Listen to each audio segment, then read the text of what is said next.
Blog Talk Radio.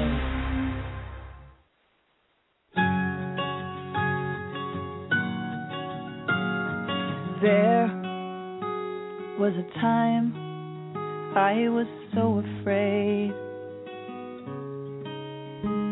so scared to do what I wanted.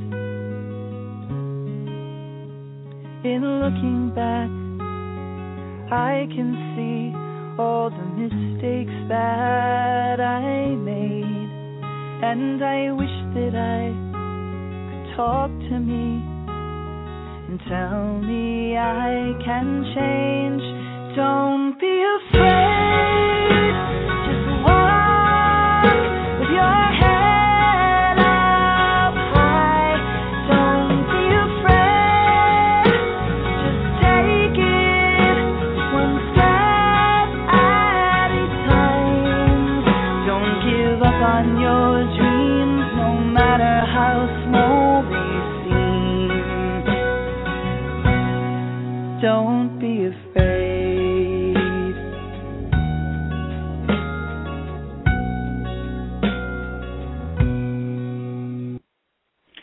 Hi, welcome to Blog Talk Radio, Safe Recovery. This is Monica Richardson, and I'm your host. Today is July 23rd, 2013. Welcome, everybody, to the show. Today I have on, my guest is Ashley Phillips.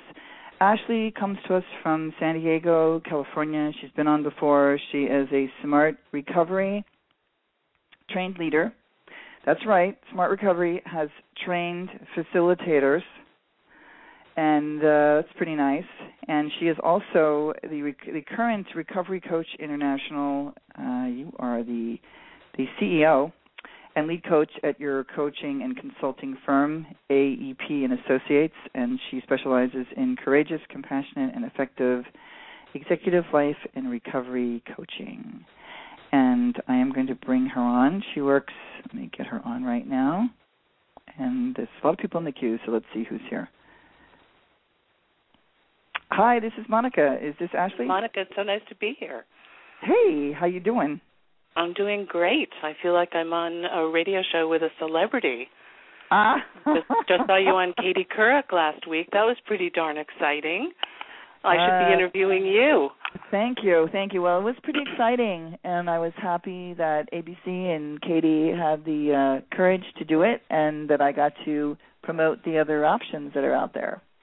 That was really terrific. As a SMART facilitator, I especially appreciated your mention of SMART and that they kept that in. Yeah. And as a recovery coach, there's the fact that you mentioned that one-size-fits-all approaches to recovery and addiction simply, don't reflect the complexity of the different individual challenges that people bring with them to alcohol or drug dependence is incredible. So that was great. Thank you. Oh, you're welcome. Well, I recommended you as someone to be on there. It didn't happen, but I do think that perhaps there could be a community of people that could get on Huff Live. I know that they've had, Tom on, but to maybe put some women's faces to SMART, because one of the things, Ashley, and I'd like to talk about this with people, is that this is something, they were looking for somebody at first who had been preyed on very young, and I was that, but they wanted someone who was more current, and then they wanted somebody who didn't get help through AA, and I, reached out to Tom, and, he suggested you, and then they were like, well, they wanted something else. But can you talk about your realizing that you had a problem? Do you mind talking about this in a personal way? No, not at all. Yeah, a little not bit at all. Yeah, what kind of happened? How bad did it get for you in a general way? And then how you found SMART? And how it changed for you? It's interesting. Well, it's sometimes difficult to look back and think, exactly what happened. And I can look at really difficult moments, and I can also look at progression of dependence on alcohol over time. But maybe what I'll do is just paint a little bit of a picture. I married very, very young. I married the guy, really the first guy that I seriously dated. And we moved out here to California before I was 21. Wow. And we both I went to undergraduate school and he went to graduate school. and we both were really career-oriented. I was very interested in public health, and I worked in community clinics. I went to graduate school. I started teaching really young, and I started really building a career, especially in the women's health community. And that's an interesting theme throughout my life. So here I was teaching women's health at a local university and doing a lot of speaking. I was the chair of the Commission on the Status of Women for the city of San Diego. And lo and behold, I was starting to develop my own dependence on alcohol over time. And at first it really, was sort of just minimal, the kind of thing where really what Gabrielle Glaser talks about in her book, Her Best Kept Secret, right? I just started, as she puts it, I think in her experience, she's just started looking forward to that end of the day glass of wine a little bit more seriously than she ever had before. And she had the awareness to realize it and then to actually take action. What I found, in retrospect, when I look at it, I realized that was happening, and it would go in and out. So I didn't have a problem all the time. I was relying on alcohol under work and relationship stress. And then what age were you then? When you? I would say that this first showed up in my 30s, and then really went on the back burner. Really wasn't much of a problem. But then I had my daughter when I was 38. I got pregnant at 37, and my relationship with her dad went through a real period of struggle. And that was something that was really unexpected for me and very stressful. And at the same time, I was teaching full-time, and I was also a nonprofit CEO, and I was the chair of the Commission on the Status of Women. And I was the president of the Parent-Teacher Association at my daughter's school, and I was the Girl Scout leader. So you were very much like Gabrielle talked on Katie, sort of really a lot of stuff. I just, and I was trying to manage all of those things. And when I look back, I think, sheesh, what was I thinking? And if I were coaching myself, now I do coaching as a professional career, I can have a wonderful conversation where I help myself make some better decisions. But at that time, I really felt like I had to keep all of those balls in the air, and I felt considerable pressure to do so. And I felt like I had to maintain, this sort of successful image of myself and figure out how to do it all. Even as I was teaching young women that they didn't have to do it all, I was actually still trying to do that. So I just, it started getting worse, and I don't like, it's not particularly helpful, I think, to quantify, but I was drinking more than a bottle of wine a night consistently, and that's a lot. I mean, more than that consistently, and I definitely had some personal and professional and health-related consequences. I was referred to a 12-step program, to AA, and here in San Diego we have lovely 12-step meetings, especially we have a lot of women's meetings, and the community there is really terrific.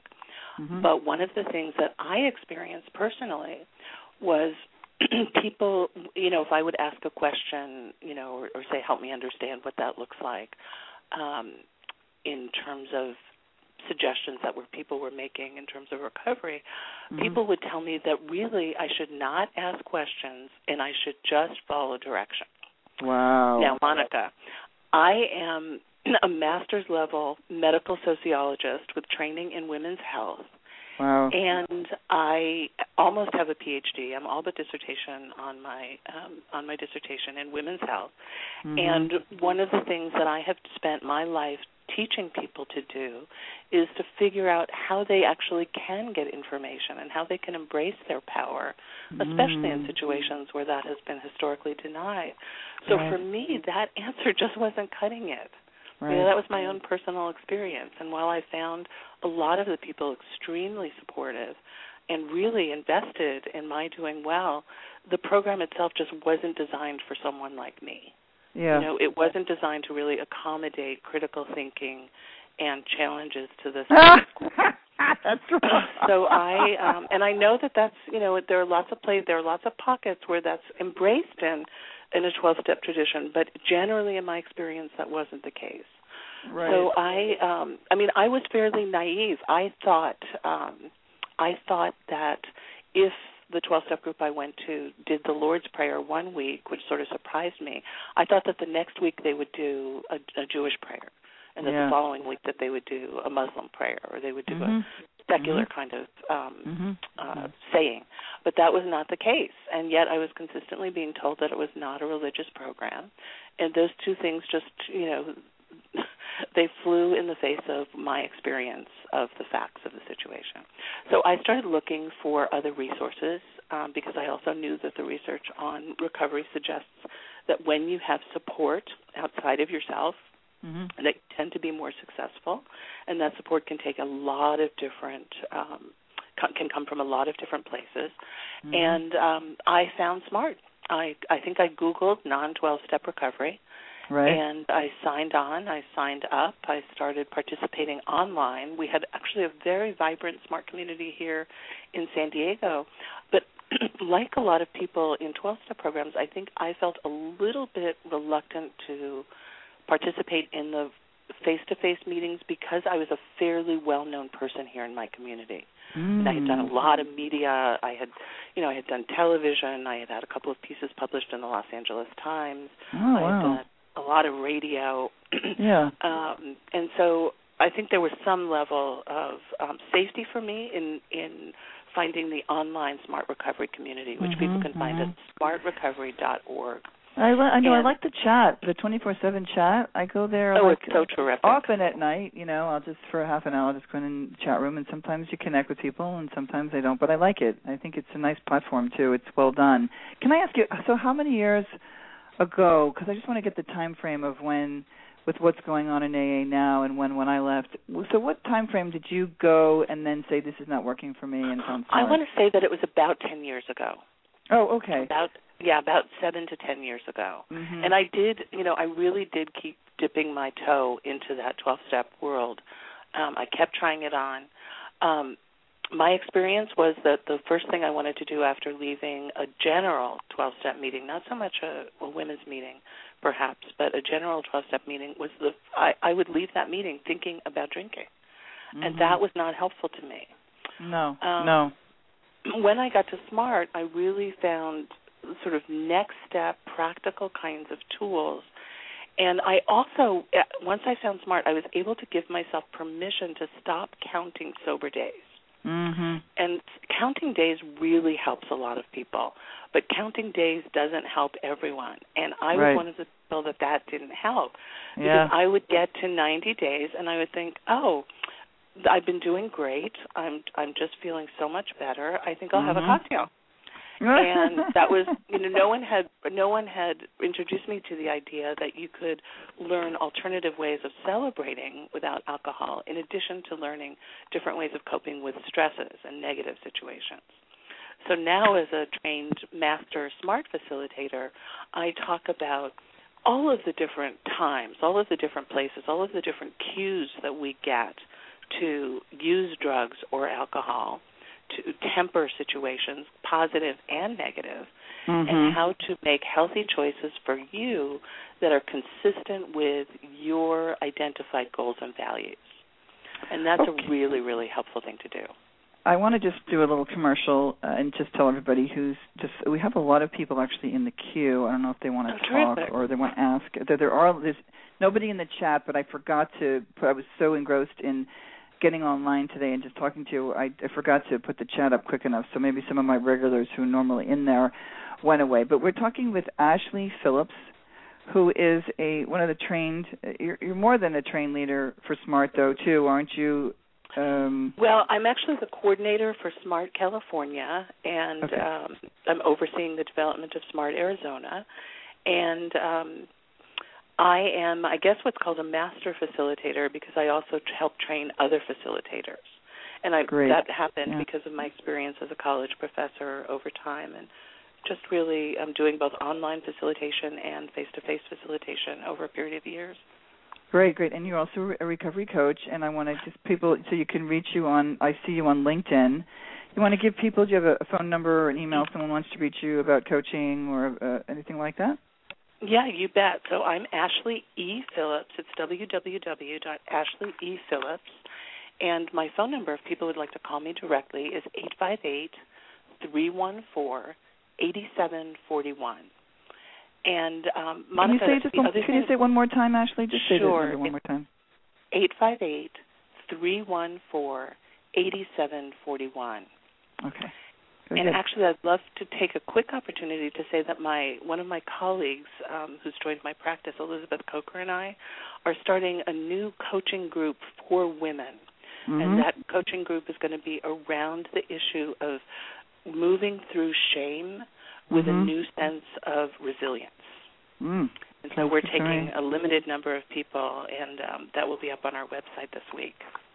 There's so many people in the queue. I'd like to talk about, let's see, I'm just writing down some of the numbers and see if people want to take a listen. Somebody just dropped out. Let me just see. You want to take a call? Let's take a call. Sure. Okay. Hi, caller, you're on the line. Do you have a question or comment, or you want to just listen? Hello? Sounds like they're listening. So that's somebody who's listening. I can't tell. So let's see this one. Doing it. It's spinning. Hi, caller. Do you want to have a question or a comment, or you want to just listen? They just want to listen. Let's try one more. Okay, last one. Hi, caller. Do you have a comment or a question, or you just want to listen? Hello. Hi there. Do you want to make a comment or a question, or would you like to just listen? Am I on the air right now? Yeah, you are. Okay. Yeah, I would love to ask a question. Okay, go ahead. Can I have your name? Yes, my name's Kate. Kate. Okay. Hey, Kate. Go ahead. I would want to ask Ashley sort of what her experience is with young people and drinking. I'm in my 20s, and for me, drinking is just part of social situations, and I find that if I'm not drinking in a social situation, that it's noticed or commented on. So I'd like to ask her if she sees that, and do you see that with other people that you talk to, and what's your take on that? Is it a generational thing? Is it a thing of our time? And how do you recommend that people deal with that personally? Well, great question, Kate. I actually am working right now with a couple of clients in their 20s in my coaching practice, but we also have a growing number of young people at Smart Recovery who seem to find the Smart perspective a little bit more congruent with their lifestyle and their life choices. I recommend, much as Ken Anderson does in his harm reduction book, I don't know how many of you have seen that or if you've seen that, Kate, but yeah, Ken, it's called a good How book. to Change Drinking. And it's a harm reduction guide to alcohol. And what we recommend at SMART, what he recommends in his book, is that you actually take a look at your social situation and that you figure out, how much of your drinking is your idea and how much of it is peer pressure. And, what I would invite you to do is ask, in what way is my drinking patterns more oriented around the expectations of my peers, and in what way is my drinking oriented around my own expectations of myself? And am I acting in integrity with my own goals and my own values? And we do find both for people in their 20s as well as for a lot of people in their 30s and 40s, and Gabrielle Glazer talks about this in her new book as well, there's incredible social pressure to drink. I think in your 20s that looks a little bit more intense as people are coming out of college and that sort of whole party scene. For people in their 30s and 40s, the whole arena of building yourself professionally often now includes drinking or, in some cases, even a drugging component. So it's really important to get clear on what your goals are and how to then live up to them. In terms, what we know from talking to people once they actually make a decision to limit or to eliminate their drinking is that for the first couple of times that you're in your social group, people really do notice it. But in large situations, I think we tend to be more self-conscious about our not drinking than anybody else is. People are more concerned with themselves. So having a prepared script that you actually practice with yourself in a mirror, or by writing out the script and then dictating it into your tape recorder, into your phone, or actually working with an accountability partner like a recovery coach, can really help you get ready for those social situations and come up with an excuse, quote unquote, or an explanation, quote unquote, that fits for you, that feels comfortable, and that doesn't share too much information with people who your drinking is none of their business, right? Your drinking are not really nobody else's business. And it's interesting when people pressure you to drink or use, it's often way more about them than it is about you. And it may be about their past understandings of who you used to be when you were a younger self, not who you are now. Is that helpful, Kate? That's extremely helpful. Yeah. Can I ask you a question, Kate? Can I ask you one question before you get off the line? Have you ever heard of HAM's Harm Reduction for Alcohol or moderation.org? No, I haven't. So those are websites that you could go on, and there's a lot of tools for if you wanted to change what you're doing. There's like all kinds of great tools for changing how you're drinking before you go ahead and label yourself or call yourself anything, you know. I think that it's one of the reasons that I do this show and that I was on Katie Couric and that I want to get the word out is not only are there young people who I don't think anybody should label themselves alcoholic anyway, but I think there's a lot of people who've left AA who were sober a long time who are now drinking successfully really moderately because what we were told there wasn't true. And but I thank you for calling in, and I'm going to put you back on to listen because there's a bunch of other people just look like they're in the queue. Okay, do you mind repeating the sites that you said? Yes. One more time. It's called HAMS, HAMS Network. .org, and the other one is moderation.org. Great. Thank you so much for taking my call. Oh, you're welcome. So welcome. You're welcome. Thank you so much. I'm going to put you back on hold. Okay. Okay, sounds good. I'm going to also recommend William R. Miller's book, Controlling Your Drinking, for people who are interested in moderation. The interesting thing is, because the 12-step tradition is so prevalent in our society, most people know about that option. So I think that option is out there. It's available. People know it's available. They know it's relatively free or inexpensive, donation-oriented. But it's really critical that we mention that abstinence is not the only option when you've had a dependence or a challenge with drinking or drugging. As a coach, I have to be honest, Monica, I usually do recommend a period of abstinence for people to get clear-headed and really revisit themselves. They're non-altered, totally clear, 100% clear-headed selves. But after that, what the person decides to do really is dependent on their circumstance, their situation, their biopsychological, social, generational self, the length of time that they were experiencing the problem, and all kinds of other factors. So knowing that SMART is available, Women for Sobriety is available, LifeRing is available. I mean, these are, moderation management is a possibility for a lot of people. And knowing now that this whole arena of professional recovery coaches, these are professionally trained coaches who have gone through graduate level kind of programs, who know how to help people move on with their lives. And when you see a recovery coach, you're not going there to just talk about drugs or alcohol. You're going there to talk about your life, your work, your relationships, your finances, your hobbies. I mean, you get to do it all and also manage your challenge with alcohol or drugs. So that's we're that's talking cool to Ashley. Yes, Ashley Phillips, who is a recovery coach, is on the phone here with me today. And this is Safe Recovery. For Kate, who was listening, if you're still listening, I've done a lot of shows, I think over 100 shows. And, boy, I'm getting close to 100,000 downloads and listens. It's kind of fun that I'm still here after, doing this week after week. It's really great. But I did interview a woman, Donna Cornett, who wrote a book for young people. And let me see if I really could. But Donna Cornett has a really good, thin book. I bought them both.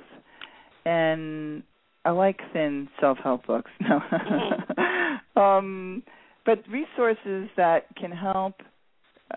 Some books are more workshop and some not workbooks. Are workbooks. And then let me hear The Art of Binge. Oh, here we go. So I want to just do a little promotion. Beat Binge Drinking, 7 Weeks to Safe Social Drinking, How to Effectively Moderate Your Alcohol Intake.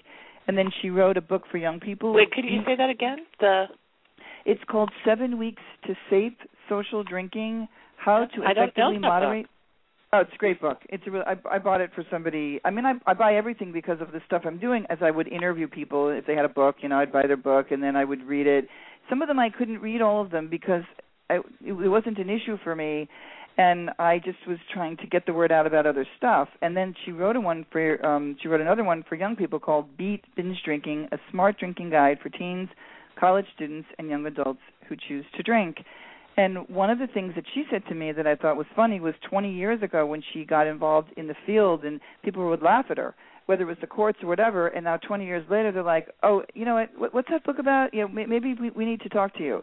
Because if you have somebody who's gotten a DUI 5 times, they got a DUI because they don't want to be abstinent. And I'm really shocked that people think that AA is the only way. In fact, a lot of people that are in their 30s, they think that Alcoholics Anonymous is a government agency. It's been so, if you get a ticket for drunk driving and you go to court and a judge actually says, well, you should go to AA, then, people actually think it's sanctioned, which it's not. So part of my film is, educating people, and my work is not just exposing, but educating that there's SMART, that there's Women for Sobriety, and there's harm reduction, and there's moderation, and there's the Sinclair method, with the use of naltrexone, which I had on Claudia Christian, who is a lovely, famous actress who really, we're talking heavy drinking, like 2 or 3 bottles of wine a night, and did not like AA and didn't want to be abstinent and is just thriving, and is going to also make a documentary about the Sinclair method. So it's really great to have, I think, the word getting out more. I think that you speak really well, and now that I see all the stuff you've done, that you've taught, that I do think it's important for people to see people from all walks of life, Ashley, and that there's a lot of women that are like yourself. Like I saw women come into my old home group that were CPAs, there was this group of people that were coming, like the last year that I was in AA, and you could see them, look around the room and go, oh, no, this is not for me. I remember this one woman saying, you're the only one who seems sane here. Will you be my whatever? What is it called? Can I call you? Be a sponsor? Yeah, but I was on, I could. In fact, the same thing you talked about was with the prayer thing. We had a Jewish woman come when things were starting to get, a shift. You could feel it in the group. And she said, I'm really offended by this reading, saying the Lord's Prayer. I'm Jewish. How many other women here are Jewish? Why can't we just not say the prayer? So we had a group conscience and decided to stop saying the Lord's Prayer, but it was the Serenity Prayer. And I said exactly what you did, Ashley. I said, if you really wanted to be inclusive, exactly, we could do a Native Indian prayer. We could do a Muslim prayer. We could do a Hindu prayer. We could do a Buddhist prayer, a Christian. We could, for 12 weeks, we could do something different, and then we could make just some kind of nice affirmation that's not faith-based at all. Right. And, they all kind of went, oh, yeah, that'd be cool. But then I was, off and running on the Make A Safer stuff. But if you're so let me right. give you an example of what I say at the beginning of a SMART meeting. That might be helpful. So at a SMART meeting, I tell people that we do not ask people to identify themselves as an alcoholic or addict unless they choose to. And that's because of all of the research on labeling theory. That labeling yourself as limited to one particular word often is not helpful and also can lead to self-fulfilling prophecy. Right. I also suggest that instead of looking at yourself as powerless over a challenge or a problem that you may be having, instead that you really embrace the power of making your own healthy choices. Using strategies, right? Not using hope as a method, but rather depending on strategies that you can actually deploy and learn. Yeah. And that's why it's called SMART Recovery and SMART Training, right? It's self-management and recovery training. We've trained ourselves over years to get used to numbing our feelings or managing our anxiety or handling our grief or our social anxiety by using alcohol, for example. And instead now we can learn how to manage those difficult feelings by using other strategies. But that takes time. Just like getting dependent on a substance doesn't happen overnight. In most cases, it happens over time. The other thing that I say is we do not have a particular spiritual or religious agenda. And what that means is that you're welcome to talk about your religion or spiritual self when that intersects with your recovery journey, right? But if you are oh gosh, I'm just totally blocking out the word. If you are atheist or agnostic, you're welcome here. If you are deeply faith-driven or spiritual, you're welcome here. And if this comment doesn't apply to you, you're welcome here. So everyone is really welcome here. I like that. This is also a discussion-oriented conversation, right? It's not my meeting, it's our meeting. And the kinds of things that people learn from one another, well, just to use Kate as an example, if you're a young 20s person and then someone else comes in and is able to talk about their similar situations, that can really be helpful. How did I use a SMART tool in the middle of a rave? Although I don't think they do raves anymore, but... So those are the kinds of things that's sort of the difference between a SMART meeting and some other meetings. And the other neat thing about SMART is that I routinely, Monica, will tell people to use the resources that they have. So if there are a bevy of AA meetings or other 12-step meetings in their community, and there are not a bevy of SMART or Women for Sobriety or Life Ring meetings, and you can take the AA meeting, use that as a resource. There are great people there, right? If it's not a good fit for you, then go to SMART Online when there's not a SMART meeting in your community. I mean, just knowing that you can do things in combination. It's like a Chinese menu, right? You can have one from column A and one from column B. Well, I don't agree with that because, and you know that it doesn't work for everybody. You don't know. Well, I mean, I'm just saying that if you go and listen to the kind of stuff that's read at the beginning of an AA meeting, it's very harmful and very damning and damaging. And the other thing, too, that I think is kind of crazy, because I was someone who went into AA in the 1970s, there was not a meeting available every day of the week, even at night. There wasn't 4,700 meetings, or what is it? Or it was supposed to be, a couple thousand in LA or 3,000. That people didn't. That whole 90 and having to go to a meeting every day and needing that kind of crazy, I have to go is. No one did that. There were no noon meetings. There were only some, a Monday night and a Thursday night, and people lived their lives. It was more balanced even back then. No one said, "Are you crazy?" Like, ask your sponsor. That's nuts. People were like, I don't want to get off topic, but about needing some more support. I understand you are a facilitator, but I'm coming from a place where I'm hearing this stuff on the blogs where people come and they are just so damaged by what's said to them in meetings, what's read at the beginning of meetings, that I would never in my life ever suggest ever, unless he's like falling down drunk and, you're Christian, you want to go to AA, fine, go to AA. A young woman, a woman of any kind, someone who's smart, I'd say go to SMART. And if you don't want to do abstinence, go to moderation, go online, and go to SMART too. You can go and learn their tools. And if you're not interested in abstinence, nobody's going to make you stand up and take a chip there. But I get inundated with horrible, horrible stories. So I can't be so laissez-faire about it. Quite honestly. Well, again, your own personal experience obviously informs that, Monica.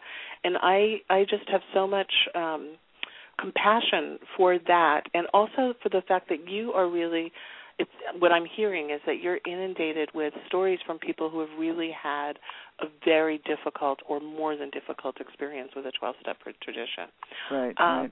And that's obviously a different conversation than with someone who is approaching, if a 12-step meeting is not for them, but they're looking for another resource as they're approaching as they're approaching recovery from a systematic perspective.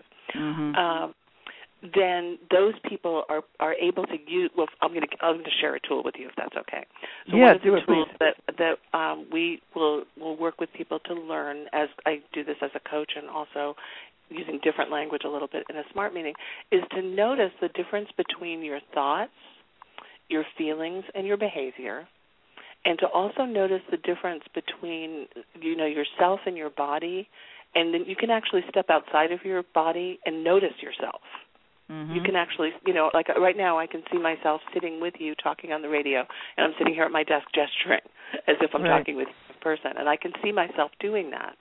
Well, if you are someone who doesn't prefer 12-step perspective, but you appreciate some of the resources or just getting out of your house, right, and being in fellowship with other people, and you've got that tool, then you can go in and do your own little meditation for the beginning of a 12-step meeting when you don't prefer what they're saying, or you can make a plan to go 10 minutes late. Right, there are many ways that you might manage your own participation. Right, that's a good point. So that it works for you. Mm-hmm. Right. Now, I know SMART is growing. I know it's growing, and I really hope, we know that 2 million people heard what I said. It's continued online. They have left the part in where I do talk about the other options. It's growing in San Diego. If somebody in San Diego gets into trouble with a DUI and they go to court, are there lawyers that are already, have you done any outreach to the DUI lawyers to say, hey, some people don't like AA. Are you aware of our great program, SMART? Is there any outreach like that done? We're trying. If I had my druthers, that's one of the things that I would be working on or supervising people to work on, is just getting the word out. We do in California, when people are referred after a DUI, for example, to a self-help program, they are given information both about 12-step and SMART. And in San Diego? I sign court cards regularly in San Diego. Oh, good. Yeah, and pretty much throughout California. Not in every single jurisdiction, but in many. And when there have been judges who have been hesitant, I've actually taken the extra time to write personal letters for people. And I've written letters to judges and said, I'm willing to take your phone call. I'm actually going to be on a panel here in California in the fall for attorneys who are learning about, the attorneys have to go through a professional education seminar every year or every couple of years on addiction. And that's both for their own professional growth as attorneys, because the incidence of alcohol and drug use with attorneys as well as with doctors and other professionals is pretty high. But it's also for them to work better and use better resources with their clients. So I'm going to be part of a panel who's going to now do that education, and I think it may be one of the first times that something other than 12-step is being introduced. Oh, my God, I'm so glad. They should have a moderation thing on there, too, because a lot of people, I do think I see that I love SMART so much, but I do see the problem with many who don't want to stop. I don't want to talk all about I'm asking these questions, so I realize they're just going all over the place, but I love talking to you. I love listening to you. So let's say we have a listener that is drinking too much, that they are now finding themselves either binge drinking when they go out with their friends, or they're drinking more than a bottle or two of wine. I'm sort of thinking about women now as I'm saying this is not necessarily true, but we are two women talking, and we did have a woman call in. And we sure did. So somebody winds up at SMART, but last night she was drinking, she had, 2 bottles and feels like hell today, and she's at the meeting. What are some tools that you would suggest or does SMART have for when someone first comes in? Okay, that's a great question, Monica. The very first tool that we would introduce that person to, let's say that woman to, is something that as a coach I call a decisional balance sheet, but at SMART we call a cost-benefit analysis. So I'm going to, Monica, why don't I do this with you? Let's pretend you're a brand new person.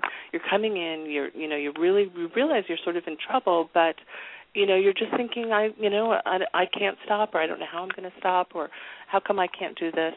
And one of the things we know is that in order for you to do something difficult, like stop a habit that you've really gotten into, is you've got to grab onto your motivation for why you want to stop. And you've got to revisit that motivation over time, because when the going gets rough, you're going to have to make a different decision than you have been recently. So in the cost-benefit analysis, I would ask you, Monica, what is it that you really have been enjoying about drinking? What's really working for you? When it's working, what does that look like? When are you using it? What are you using it for? How is Right. it working? What do you enjoy about it? And people will answer all kinds of things, from it helps me alleviate my anxiety. It helps me perform in social situations. Some people say, I sing better at karaoke. And, right. or a really big one is it helps me fill time, or it helps me deal with boredom, or it helps me not look at stuff that I really feel like I need to look at. Right? I can just sort of stuff those things when I use the alcohol. So we list those in detail. Then I ask them a second question. What is it that you really abhor? What is it that's icky, yucky, and horrid about drinking? What's just, really specifically? And so we'll lead the person through those kinds of things include, this feeling of being hungover, maybe gagging when I'm brushing my teeth. I ask people to get really specific about their experience. Maybe it's realizing I had a conversation with someone last night at a meeting or at a bar, and I can't remember it. Maybe it's waking up and realizing, wait a second, I sent texts to someone. What text did I send? What did they say? And was one of them to my boss? Right? I mean, the kinds of things that people experience is really pretty incredible. Or how did I drive home? One of my clients this week said, how did I get home when I was down in La Jolla last summer? I don't even remember leaving the hotel, getting my car, and getting back up to my house. So we list all those things, and that also can include things like legal expenses, professional, stagnation, right, just feeling stuck, relationship loss, money. I mean, there's lots of kinds of things in there. So we would specify that for the individual person. So that's the first two questions. And the third question is, what do you think you're really going to not like about giving up the drinking? What are you going to not like about embracing abstinence for a little while, right, getting over it? Just letting that go for a while. So that gives you a list of the challenges that you're going to have. And then we can make a plan around those challenges, right? How am I going to explain to my friends? What am I going to do when I go to this conference and everyone's going out afterwards for drinks? So we can anticipate situations, and that's really helpful. And the fourth quadrant, which is really helpful in identifying motivation, is what do you think your life in recovery, your life without being dependent on a substance, is going to look like? And that one is really powerful because the theme in that category is often honesty, not keeping the secret, integrity, showing up when I say I'm going to show up, and if something comes up and I can't show up, actually letting people know in advance, right? I was planning to be there, but I'm in traffic or whatever it is. Healing relationships, achieving different professional and financial goals. I mean, that stuff is pretty profound. And then what we do is we take a step back, and I ask the person, so in the category of things that you love about drinking, are those things basically short-term, or are they longer-term? And what typically happens is people realize, well, I can alleviate my anxiety for 5 minutes or an hour, but in order to maintain that, then I have to reapply, right? It doesn't. It's not sustained. So then that's how you get into the dependency. When you look at the costs associated with the drinking or the drugging, those costs are often not only long-term, but they are also very heavily weighted. Losing things like integrity or trust in your family or with your boss, those are heavy, and they take time to regain your status. And when you look at the things that you're looking forward to by being clear-headed, by embracing a life where you, again, have resumed control over yourself and a substance doesn't have control over you, when you look at that, the kinds of things that people are looking at are long-term, they're heavy, and they're also light. They're joyous. People feel like their hearts are becoming more full as they're living in greater integrity. And that's just doing that one thing helps people write down in black and white, what do I like about this? And that helps them also not beat themselves up for having done it, because they realize, oh, wait, that was working, right? That was working. I'm not an idiot, Right. So I don't have to call myself all these names. And then when we look at what are you looking forward to, and we look at the costs. I mean, one question another smart facilitator taught me to ask was, if this were a used car, how much would you pay for it? Mm-hmm. Right? Would you pay for something that has all of those costs with those short-term sporadic benefits where you constantly I see. Yeah, like thinking of what the choices you're making as the used car. Right. Yeah? Is that that's a good analogy. So taking it out of the realm of the of recovery and just putting it into, if this were any other decision in your life, what would that look like? Helps people realize they can step out of the shame and just think, okay, I'm looking at data here, and the data tells me, I should choose this school over that school, right? I'm thinking that I want to severely limit my drug or alcohol use for this period of time because I need to look at how this has gained control of me when I used to be in control of it. So that takes it out of that emotional place where you feel labeled and stigmatized and shamed, and in fact many people are shaming themselves. Right, so it gets us out of that realm and it gets us into empowerment, and then we can talk about really making great choices. This past week at a SMART meeting, I used this quote from the author Colette. I don't know if you've ever, I haven't read any of her stuff for a long time. I used to use it when I was teaching women's sexuality. But she had this great quote, "I've lived such a glorious life. I wish I had realized it sooner." And so I like to talk with my clients, and especially my women clients, about how they can actually discover, build, and enjoy their own glorious life. So on that note, hi there, Powerful. Somebody just came into the chat room. Great. On that note, do you ever get, because this is one of the things that I sort of have attracted to me as a longtime stepper who left, people that are deprogramming, who have really serious damage done psychologically about the attendance in AA. Are you able to help? You sound like you could help people deprogram who have left. I think so. I actually haven't done that as a specific coaching goal, but I will tell you that I have a whole array of clients who come with different kinds of challenges, and I also see clients who don't have any issues with drinking or drugs. But in SMART meetings, it's not uncommon to have people find us because they have had a difficult experience with a 12-step tradition. Some people just find us because they had some good referrals. They checked out all the options and they chose us because it was a good fit. But other people really do come with some experience that was negative or hurtful or not necessarily truly traumatic, but difficult, right? And they're looking for a different alternative. But yes, I think that in SMART meetings generally, Monica, we do not encourage people to criticize other programs. Instead, we really ask them to explore ours. As a coach, that would look a little bit different because, you're going to be one-on-one with somebody.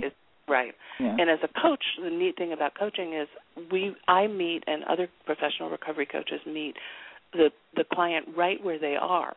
So wherever that is, we come up right next to them, sit beside them, and we help them develop their own safety net depending on what their goals are for their situation. And if they need to really heal from a traumatic experience, no matter what it is, it could be AA-oriented, it could be trauma from their childhood, that might be something that we would visit. It might be something we would refer out. It depends. So what kind of price range does a coach, what do the coaches charge for an hour?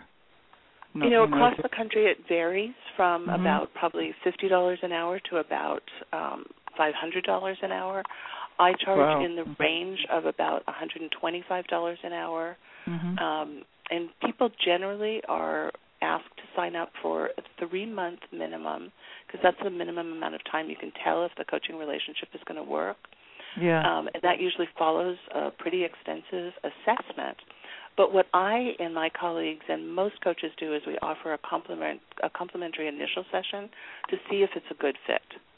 And then together you decide with the client, should we go forward And I, like many other coaches, also I see most of my clients for full fare, but that also enables me to see 20% of my clients on a sliding fee scale, and I'm really happy to do that. And I built my practice about being able to do that because that's important to me. Yeah, it is. I have a chatter, a blogger in the chat room asking a question. Do many recovery coaches talk about options as opposed to pushing the religion of 12-step? Yeah, well, it's interesting. That's a great question because any professional coach who's worth their hourly rate, who's gotten good training, you leave your own recovery experience, if you yourself were in recovery, you leave that behind, and what you're trained in is all of the different options. So it's having been in a graduate level coaching program, I can tell you that when harm reduction was brought up, the people in my group anyway, who had come out of a 12-step tradition, really were thrown for a loop for a short time, and then they very quickly incorporated that perspective into the way they were able to talk about and articulate the challenges of addiction and recovery.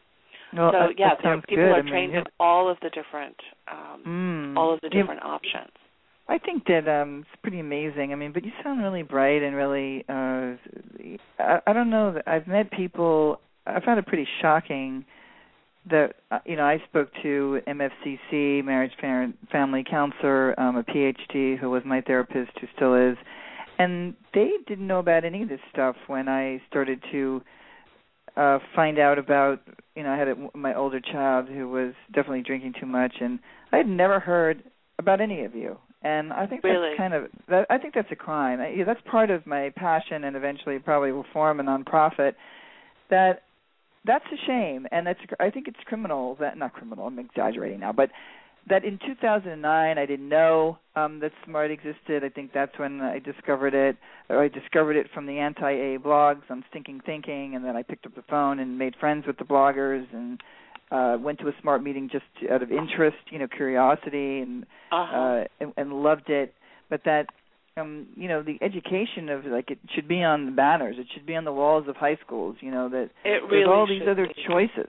That she also asked though, because I know you're not a PhD, but you said you're so close to it. Does insurance pay for that as it would regular therapy?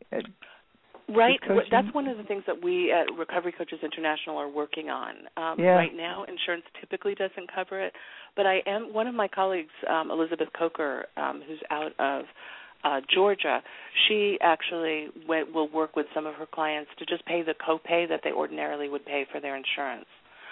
If she can swing that, so she'll do a reduction on her hourly rate. But often people will do this as part of their, their medical expense management program. So even if you can't do it through your insurance, you can deduct it from your taxes by organizing your expenses that way. But the other thing, when you look at money, if you look at how much people are spending drinking, if we just do a spreadsheet, it's amazing how much money people can find in their budget once they actually make one.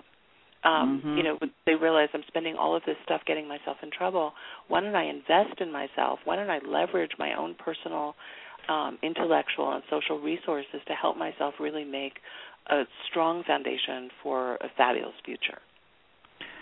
Well, I think we should talk not just on the radio. We've tried to. I think that we both got so busy. I know I got really busy. But what I hear with you is that there, sort of if we come together, that there are ways. One of the things that this blogger also just said is that she had to teach her therapist too about the other options, which I did also.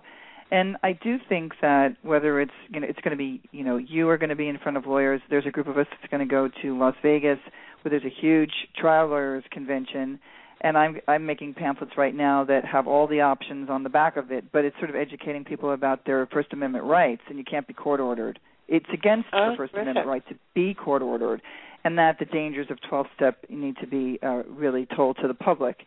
So that I want to go and mix and mingle, whether it's in the casino, in the bar, in the coffee shop, wherever we're all going to go for 2 days and just talk to these lawyers because, lawyers, they love to talk. But then You'll have to send me the conference guide. Maybe I'll join you. Yeah, I am. I'm going to invite you to come. And I think that, so we need to get in front of who? That's lawyers and judges. And it sounds like you're going to get in, right, doctors. Just doctors. Oh, Monica, one of my friends and a facilitator in training right now just went to the UCLA, was in the ER, met with the head of neuropsychology or neuropsychiatry up there. He had never heard of SMART. In UCLA here? At UCLA. Oh, this was in the last 90 days. Oh, so my God. you know that this is a smart, really, well-connected physician, and those are we need to reach out really to both the grassroots and also the leadership about general options for recovery in the United States and internationally. Well, I mean, one of the things that AA did, and this I was just talking to someone else about this today, that AA did it from the top down. It was not a grassroots movement. They got heavily involved in Rockefeller, and Marty Mann knew, the head of Coca-Cola, she knew Henry Ford, all the socialites, all the socialites, the people who had money. And they sent the first 250,000 postcards to doctors because back in the 1930s, the doctor was sitting with his whiskey on the rocks and a cigarette in his hand. And, so they went after doctors. And I do have a strategy that this is the same way. So it's in front of therapists, somebody like you, when they have to do their few hours or one class, somebody who's going to become an MFCC, somebody who's going to become a therapist or a counselor, that they need, whether it's Claudia Christian, who wrote a book on the Sinclair Method, or Amy Lee Coy, who's developing her own very inexpensive program on how she recovered with self-recovery of self. It's an amazing program. She's going to launch it soon. Somebody like yourself who's a smart leader, get somebody from Moderation to talk, and we get in front of these people who are spreading, who aren't clueless. I mean, that's horrible to tell me that my son is going to have a 50% chance of being an alcoholic because I drank as a teenager. Oh, dear. Monica, here's a piece of good news, and I think, I'm really trying to be part of the solution. You're being part of the solution. Gabrielle Glazer with her new book, Her Best Kept Secret, which also features your story, it's wonderful and speaks especially to a female audience of a certain age. What I have seen recently is that we are gaining more of a voice. Yeah, and I agree. It's really important that we continue to create more traction around that. Right, but the other thing that's interesting is that I have seen alternatives to AA now appearing on professional examinations, like MFCT, like medical school, et cetera. So that's a big change. Good. And the other thing is that this not mentioning alternatives to 12-step is now going to be considered malpractice, I think, across the board for psychologists and counselors.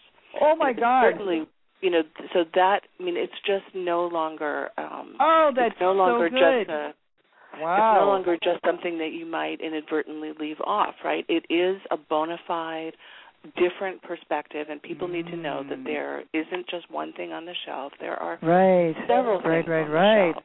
Oh, my God, this is fantastic. This is really, really important. So, in other words, there's quite a bit of motivation, as well as the risk of some consequences for people to really embrace all of these different pathways. Oh, my. That there's no better way, Ashley, to end the show. I have a minute and a half left. Let me just introduce who I'm talking to. So we've been talking to Ashley Phillips out of San Diego, California. Ashley has her own coaching business that you can reach her, Ashley E. Phillips, Phillips. She's on LinkedIn. You can find her on Facebook. She is also what do you call it? A facilitator. I'm the board president of Recovery Coaches International. Right, and she is a facilitator for SMART. And I am just so happy to have you on. We will have you on again. You can listen to all of my shows for free on iTunes. Download them, share them everywhere. And wow, what a great thing that you just shared with us. Thank you so much, Ashley, for being on the show. Yeah, I really look forward to talking to you off the show and joining forces and spreading the word of smart recovery and the other options that are out there. I really, really appreciate it. I want to thank you so very much for being on the show tonight. Look forward to seeing you soon. Okay, thank you. Bye-bye. Good night. Good night. All right, everybody, so we'll see you next week. This is Monica Richardson for Safe Recovery. Remember, empowered, not powerless. We'll see you all next week. Good night.